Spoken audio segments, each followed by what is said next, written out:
और उसका जो चैप्टर 9th है उसकी 9.1 एक्सरसाइज नाम है sequence and series. Sequence and series ये डिस्कस करेंगे। तो सीक्वेंस एंड सीरीज ये श्रेणी के नाम से जो है हमें 10वीं में भी आप लोगों ने पढ़ी है। तो यहाँ थोड़ा सा और स्पेसिफिकली और थोड़ा सा डिटेल में आप पढ़ेंगे और उसमें सबसे पहले फिर हमें सीक्वेंस से ही शुरू करना चाहिए कि व्हाट इज ए सीक्वेंस। हम एपीजीपी सभी जो पढ़ लेते हैं और अच्छी तरह आ जाती है, लेकिन सीक्वेंस क्या है यहाँ ये हम ध्यान कई बार नहीं देते। तो सीक्वेंस कई डेफिनेशन हैं, जिनमें से एक सिंपल डेफिनेशन आप ये भी कह सकते हैं कि sequence is generally a function. It is a function whose domain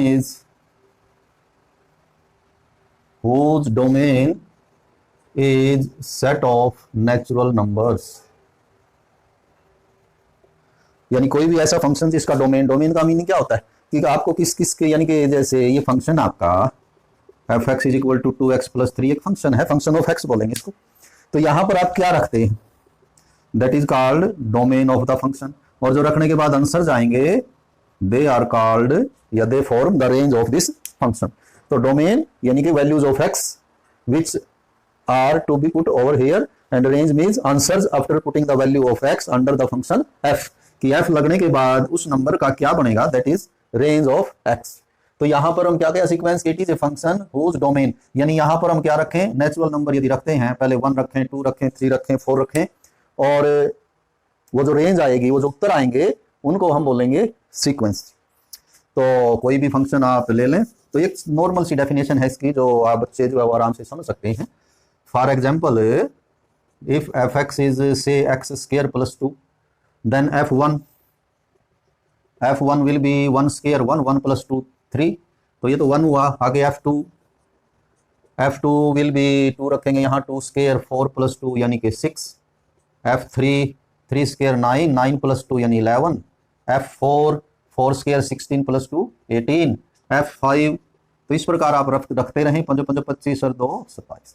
फिर आप f6 निकालें, f7 निकालें। तो ये जो नंबर्स आए कितने, f1 यानी कि फर्स्ट नंबर आया 3 6 11 18 27 इज कॉल्ड ए सीक्वेंस। तो इसे हम सीक्वेंस बोलेंगे। इसमें बीच में यहाँ कोमा लगाने हैं ये, तो ये सीक्वेंस है। और सीक्वेंस में भी ये जो है ये टर्म्स कहलाती हैं। These numbers are called terms of sequence. Terms of sequence जिनको ही 10वीं में हम पढ़ते थे, पद पहला पद, दूसरा पद। तो यहाँ अब हम इनको टर्म्स बोलेंगे। तो जो 3 है that is first term generally denoted by a1 और सिंपली a।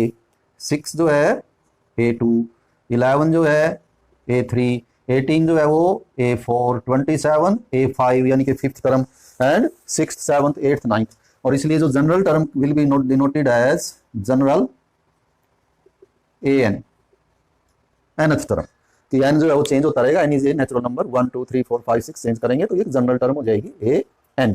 तो जैसे ये an लिखे हुए हैं सभी पूरी एक्सरसाइज में, जो हमारी एक्सरसाइज है 9.1, तो ये जनरल टर्म का फॉर्मूला है। एक तरह का ये तो फंक्शन है जो हमने बात की। तो ये तो हुआ सीक्वेंस। ये sequence is generally a function whose domain is set of natural numbers, यानी नेचुरल नंबर्स में वैल्यूज निकालते हैं। और series if a1 a2 a3 a4 a5 a6 are terms of a sequence, कि ये कोई सीक्वेंस है, जैसे ये है 3 6, ये तो इनको हमने जनरली यहाँ तो देन a1 + a2 यानी इनको जोड़ के रूप में लिख दें सभी को जी, इज कॉल्ड ए सीरीज। तो फिर इसका नाम सीरीज हो जाएगा। यानी आप यूं लिखें 3, 6, 11, तो इस तरह से तो सीक्वेंस है। और यदि इनके बीच में आप लगा दें +3 + 6 + 11 + 18 + 27 then it will be a series. तो इसको फिर हम सीरीज बोलेंगे, फिर ये सीक्वेंस नहीं होगी। तो ये तो हुआ चैप्टर का नाम सीक्वेंस एंड सीरीज। ये सीक्वेंस टर्म्स ऐसी ऐसे लिखी जाएंगी, मींस कि टर्म्स को हम ऐड करके लिख दें तो वो सीरीज हो जाएगी। अब यहाँ जो फर्स्ट एक्सरसाइज है 9.1 उसमें an मतलब nth टर्म को फॉर्मूला दिया हुआ है, क्योंकि एक तरह का फंक्शन है। जैसे अभी हमने फंक्शन लिखा था ये कि f(x) = x² + 2, तो यहाँ पर जो फंक्शन है वो n का है। इसको आप fn भी कह सकते थे, fn = n × n + 2। तो ये फंक्शन है एक तरह का, तो ये वैसे nth टर्म है। तो आपको टर्म्स निकालनी है, बड़ा इजी है। हर एक पार्ट हम नहीं करेंगे इसमें, क्योंकि ये आप लोग बड़ा इजीली इसको कर सकते हैं। पीछे से चलो फर्स्ट को कर लेते हैं। फर्स्ट में क्या कहता है ये कि जो ए एन है that is n into n plus two. तो इसका मीनिंग ये हुआ कि इसको एफ एन भी कह सकते थे हम ऐसे, f n is equal to n into n plus two, एक ये फंक्शन है। लेकिन जो सीक्वेंस हम करते हैं उसमें nth टर्म को ए एन से ही लिखा जाता है, तो फंक्शन को ऐसे लिखा जाता है, सिर्फ नोटेशन का ही फर्क है। तो जैसे एफ वन निकालेंगे तो एफ वन मीन्स ए वन फर्स्ट टर्म, तो एन को वन कर देंगे तो ये वन हो जाएगा, और ये वन प्लस टू हो जाएगा, तो ये वन, और वन प्लस टू थ्री, तो ये थ्री। तो इसकी आपको 5 टर्म्स निकालनी है इनकी। जैसे अभी हमने तो फर्स्ट ही निकाली है, तो फिर हम इसकी सेकंड टर्म निकालेंगे तो एन जो है वो 2 हो जाएगा, तो ये 4 इंटू 2 8 आ जाएगा। फिर थर्ड टर्म निकालेंगे तो एन 3 हो जाएगा, 3 इंटू 3 प्लस 2, तो 5 इंटू 3 15 होगा। ए 4, तो एन को 4 कर दें तो 4 प्लस 2 6 इंटू 4 24, और ए 5 यानी कि फिफ्थ टर्म में यहाँ एन जो है वो 5 हो जाएगा, 5 प्लस 2, तो ये 7 इंटू 5 35, तो ये इसका आंसर है। ये इसकी फर्स्ट 5 टर्म्स हैं जिसकी nth टर्म ये है। तो आप कर सकते हैं सेकंड में वही है, एन को पहले 1 रखेंगे तो ऊपर 1 नीचे 2 हो जाएगा, 1 बटा 2, फिर एन को 2 करेंगे 3 करेंगे, तो ये कर सकते हैं। तो चाहे तो हम चलो फिफ्थ कर लेते हैं। उसमें जो ए एन है that is -1 raise to a power n -1 into 5 raise to a power n + 1। So first term will be a1 and it will be equal to -1 raised to a power 1 - 1, that is 0, and 5 raised to a power 1 + 1, तो -1 raised to a power 0 and 5 square, तो any number raise to a power 0 1 होगा, और 5 square 25, overall you will get 25। Second term में जो n है उसको 2 कर दें, तो -1 raise to a power 2 - 1 into 5 2 + 1, दोनों n जो है वो आपको जो है वो 2 कर देना, यहाँ भी 2 और यहाँ भी 2। देखें क्या हुआ, -1 रेज टू ए पावर 1 बचेगा, 5 क्यूब हो जाएगा। अब -1 की पावर 1 तो माइनस आएगा, और 5 क्यूब होगा 125। Third term -1 raise to a power 3 - 1, 5 raise to a power 3 + 1, यहाँ इनको 3 कर देंगे, and it will be equal to -1 square into 5 raise to a power 4, तो -1 का स्क्वायर प्लस हो जाएगा, और 5 रेज टू ए पावर 4 हो जाएगा 6 × 5 625। A4 फोर्थ टर्म हो जाएगी -1 raise to a power 4 - 1 and 5 raise to a power 4 + 1, and it will be equal to -1 cube और 5, तो -1 क्यूब जो है वो माइनस आएगा, और 5 की पावर 5, इसको 5 से मल्टीप्लाई कर दें,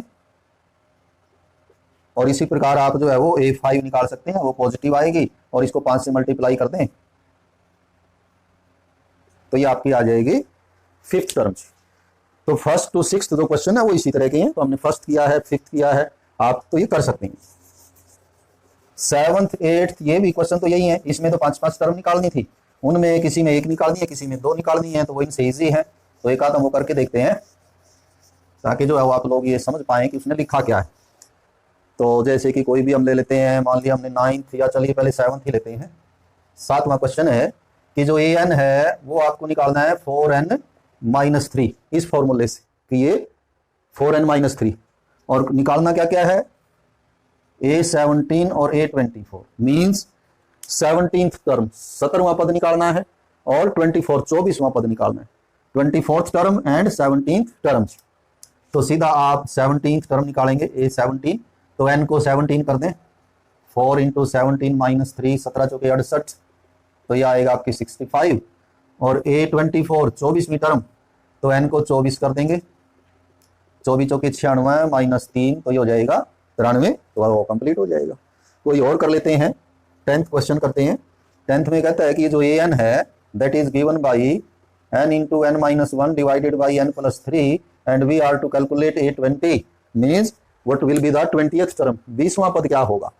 तो n को 20 करते हैं आप, A20 will be equal to 20 × 20 - 1 divided by 20 + 3, तो ये हो जाएगा आपका 20, ये हो जाएगा 19 यानी 19, और ये हो जाएगा 23, 19 दूनी 38, 380/23, 20th टर्म।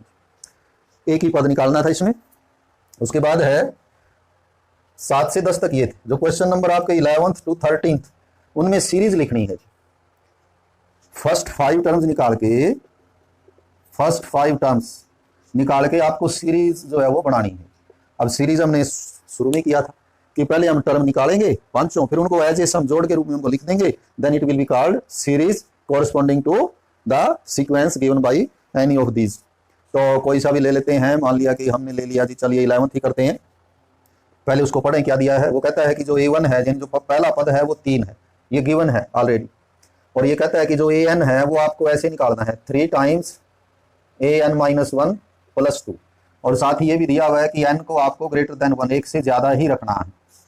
यानी क्या कहता है, एक बार देखें, प्रथम पद उसने खुद दे दिया तो इसलिए उसने n बराबर 1 यहां नहीं छोड़ा, क्योंकि n बराबर 1 तो उसने दे ही दिया, इसलिए आपको n एक से ज्यादा यानी 2, 3, 4, 5, 6 ये रखने हैं और ये निकालने।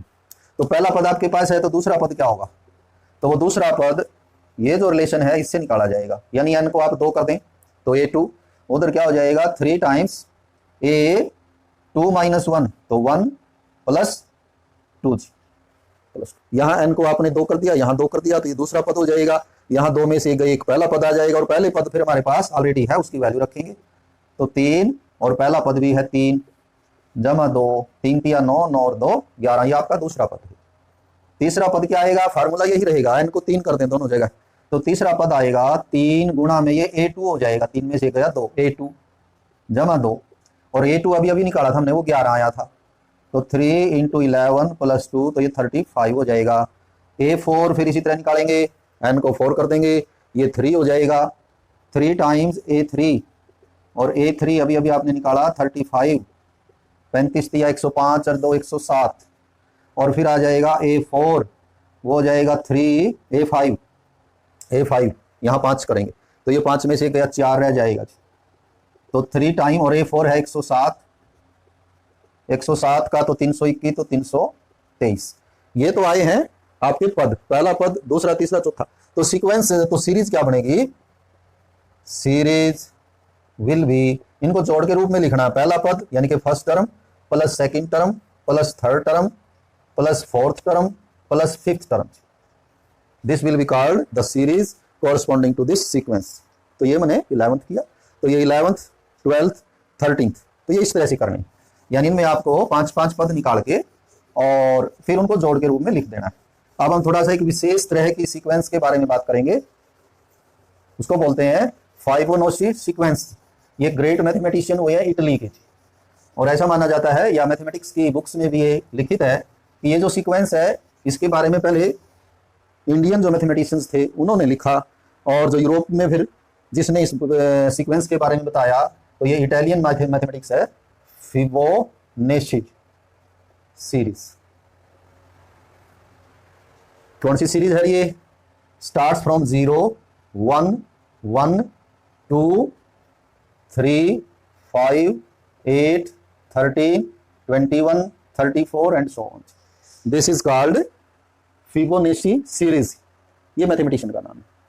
अब ये इसमें ट्रेंड से बनी हुई है, कोई ज्यादा मुश्किल नहीं है। क्या है कि जो तीसरी टर्म है, थर्ड टर्म, या यूं कहें कि कोई भी टर्म, उससे पिछली का जो हर टर्म जो है वो, each term is sum of 2 preceding term, उससे पहले की जो 2 टर्म है उनका जोड़ है, फॉर n ग्रेटर देन 2, 2 से आगे 0, 1, ये आपको लेनी, 0, 1।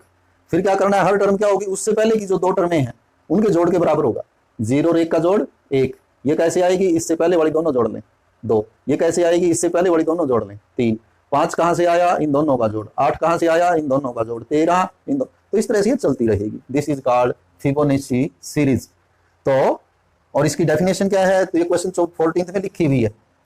वो क्या कहता है कि आपको a1 और a2 दोनों तो लेनी है 1, और ये क्लियर है, उसने 0 छोड़ दिया है, तो ये उसने a1 माना है, ये a2, तो इन दोनों को तो लेना है a1 a2 is equal to 1।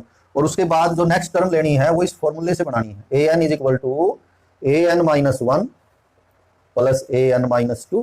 तो ये यही बात हुई, जैसे n को 3 करेंगे तो क्या होगा, n को 3 करने से a3 विल बी, तो 3 में से गया 2 और 3 में से 2 गया 1, तो किस किस का जोड़ हुई, तीसरा पद पहले और दूसरे पद का जोड़ हुआ, और ऐसे ऐसे हम बढ़ते रहेंगे तो यही सीरीज आएगी, यही सीक्वेंस आएगी जो दी हुई है। तो इसको बोलते हैं फिबोनाची सीरीज। पहला पद, दूसरा पद और बाकी पद इससे निकालने हैं, तो इसने दिया हुआ है। और साथ में ये भी लिखा हुआ है कि n आपको ग्रेटर देन 2 ही रखना है। क्यों रखना है ग्रेटर देन 2?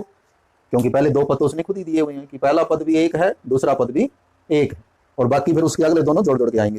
तो ये कहता था कि इसके आप निकालिए पहले 5 पद बताइए।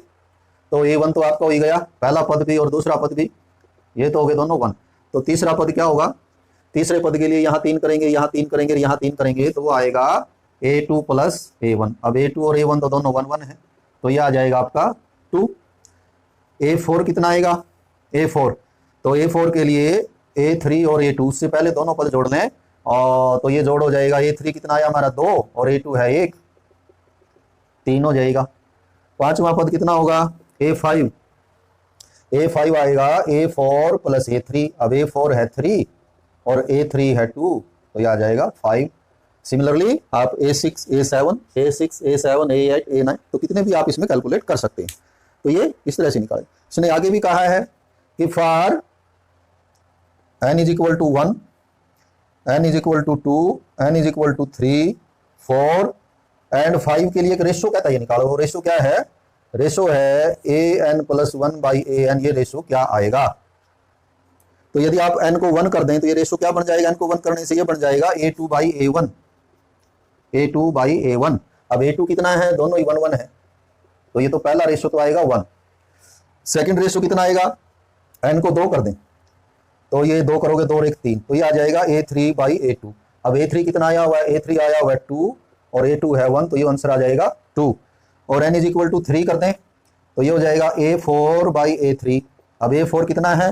A4 जो है वो 3 है, और A2 जो है वो A3 जो है वो 2 है, ऊपर लिखा हुआ है, तो ये 3/2 हो जाएगा। यदि n को 4 करते हैं तो यहाँ जो आपको निकालना है, ये रेशो निकालना है, n को 4 करेंगे तो ऊपर हो जाएगा A5, नीचे हो जाएगा A4। अब A5 कितना आया हुआ? A5 आया हुआ है 5, और उससे पहले है 3। और यदि n को 5 कर दें तो ये बनेगा A6 बाई A5। अब A6 हमने यहाँ कैलकुलेट नहीं की, वैसे A6 ये आएगी, आप कैलकुलेट कर सकते हैं। So that will be 8/5। बस इनको डिवाइड करते जाना है, 0 इसमें नहीं आएगा जो ये करेंगे हम इस क्वेश्चन के लिए। तो पहला रेशो 1/1, अगला 2/1, 3/2, 5/3, 8/5 एंड सो। तो इसी के साथ ही हमने शुरू किया है आज सीक्वेंस एंड सीरीज। ये तो इसका बेसिक सा कंसेप्ट था, आपको एन के बारे में कि ये एन क्यों लिखते हैं, क्या इसका मीनिंग है, सीक्वेंस क्या होती है, सीरीज क्या होती है, एक बेसिक सा नॉलेज देने के लिए। तो उसके बाद जो एपी आपने पढ़ी है अर्थमेटिक प्रोग्रेशन, तो उसके ऑनवर्ड जो है फिर वो अगले वीडियो में हम करेंगे। तो इसमें इतना ही जो है वो करेंगे। तो हैव ए नाइस डे।